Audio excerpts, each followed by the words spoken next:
Okay, we're back on our Sunset District project this evening, and as you can see, we've got all the carpet removed. We're just finishing up pulling the tacks out, and it's pretty obvious to see why the floor was covered with carpet. And we've got it all removed here.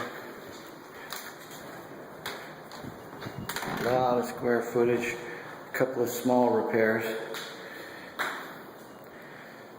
a couple of very small unexpected repairs, not a big issue.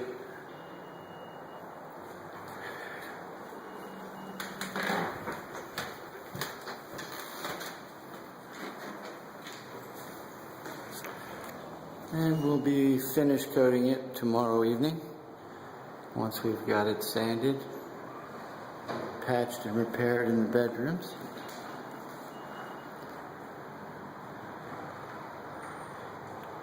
On to step 3.